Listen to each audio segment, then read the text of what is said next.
Now, who else is excited for this one? I know I am.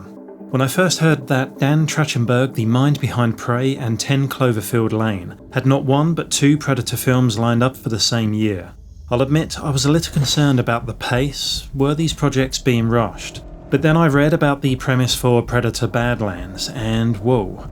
A fierce predator stranded on an alien world being hunted by creatures even larger and more dangerous than itself.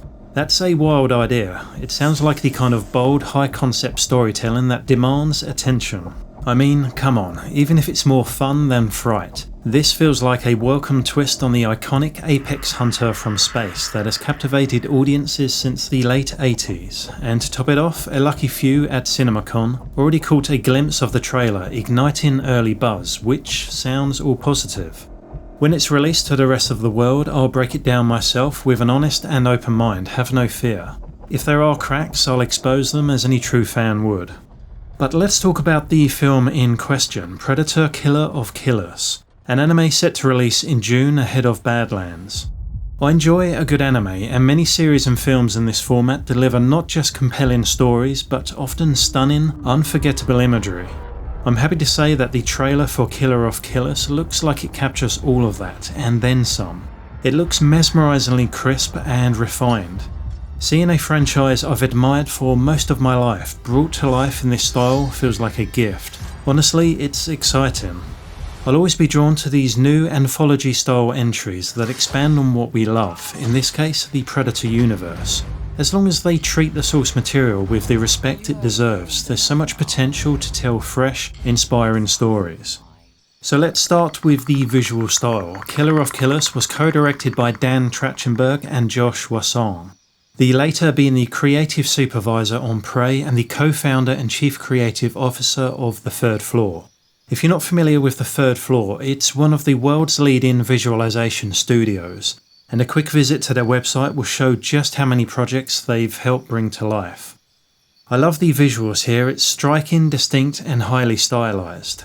It might remind you of Love, Death and Robots, Arcane or Spider-Man Into the Spider-Verse. From what I understand, that's largely due to their use of Unreal Engine, which is a real-time rendering technology most commonly associated with game development. This method is incredible at producing those cinematic visuals with an animated twist, blending richly detailed 3D character models and environments with bold graphic novel-inspired art direction. It may not be the style that suits every anime, still I do not doubt it will elevate a Predator animated film, especially when enhancing mood and atmosphere through textured environments and dynamic lighting that this trailer so elegantly oozes with. The artwork is genuinely stunning, and I was particularly impressed with how the Predator's camouflage is animated. There's a real sense of depth to this visual approach. In fact, while I don't see the 2022 film as a direct rival to the original, as the first film was kind of groundbreaking, Prey did feature the best on-screen interpretation of the Predator's camouflage to date, and it's clear that the same visual styles have carried over into this project if we just observe the glowing camo shield that displays when activated. Everything we know about Predator Killer of Killers is more or less packed into this action-heavy trailer. The film will explore three distinct narratives, each unfolding in a different historical era. I'm not sure whether these stories will play out linearly, but honestly, I'd love for the film to jump between time periods to keep things spicy and the audience attentive. Either way, I can imagine becoming very immersed in the contrasts of culture, environment and technology as each protagonist's journey unfolds. Will anyone prevail against these themes, or will they finally let a predator return home safely from a hunting trip on Earth? That would actually be a welcome surprise for once. What's especially exciting is the filmmaker's clear choice to spotlight some of the most fascinating periods in history, and the legendary warriors who defined them. The first setting we're shown is the Viking-era Scandinavia, likely somewhere between 800 and 1050 AD. We know the story follows a Viking raider leading her young son on a brutal quest for revenge, and like any teenage boy, he's probably thrilled. This storyline will undoubtedly explore familiar Viking saga themes, family bonds, honour and vengeance. We know how it goes, but the twist? They're being hunted by a cosmic predator as they move through the treacherous, unforgiving landscape. That mashup alone is something I'd kill to see in live action one day. especially since the Viking era has always held a strong appeal for me. Big shout out to Ragnar. The second setting takes us to feudal Japan, a period spanning roughly from 1185 to 1868 AD. This era was marked by a rigid social hierarchy where powerful lords granted lands, titles, and official positions in exchange for loyalty and military service.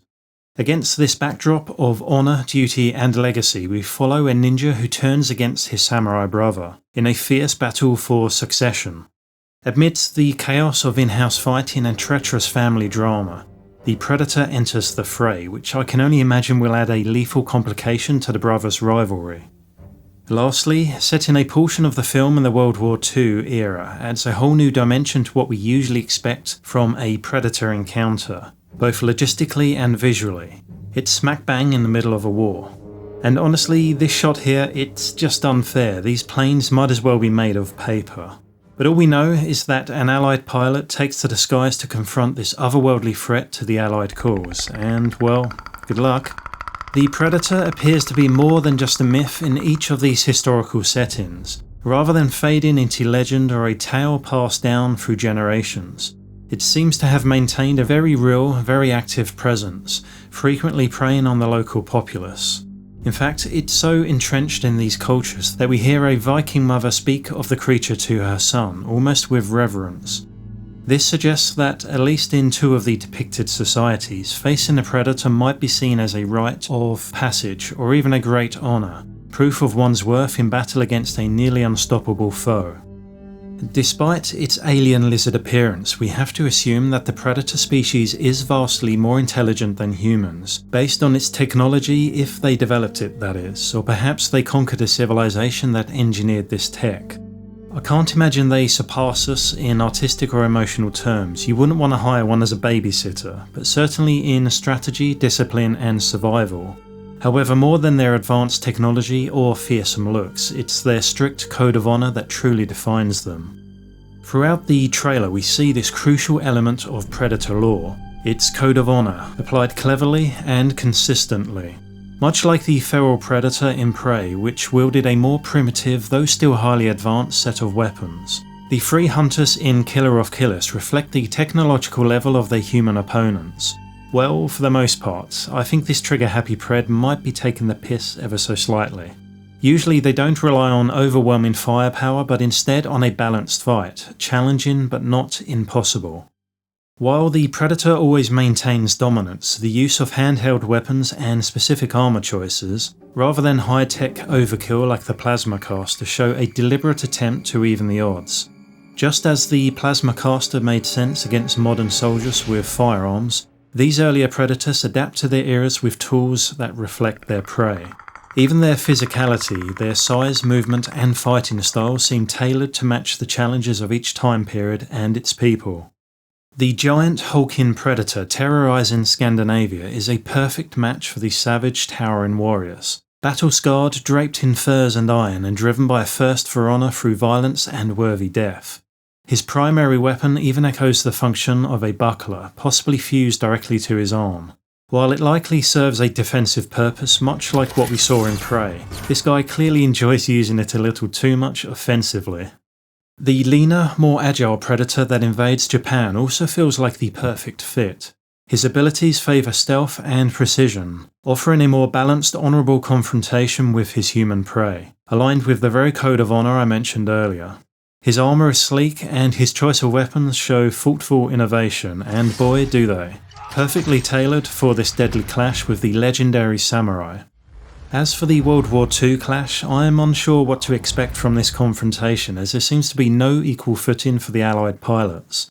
At least the Predator pilot in this ship has decided to use some choice weaponry that certainly has some kinetic appeal, and no doubt requires some skill in targeting his prey. For me, this trailer was deeply fun to watch and has got me very excited for June. Some of these kills are quite inventive and gruesomely satisfying to watch. And now, because of the thought and execution that has gone into Killer of Killers, I'm even more excited to see what awaits us with Trachtenberg's live-action Predator film, Badlands. I feel like it's a good time to be a Predator fan. I think Prey brought us back on track in a wholesome way after the shite that was 2018's The Predator. And this year could seal the deal. You guys know how excited I am for the new Alien series as well, so fingers crossed we aren't let down this year. Let me know what you think about this trailer in the comments below, and take care of yourselves please. See you next time.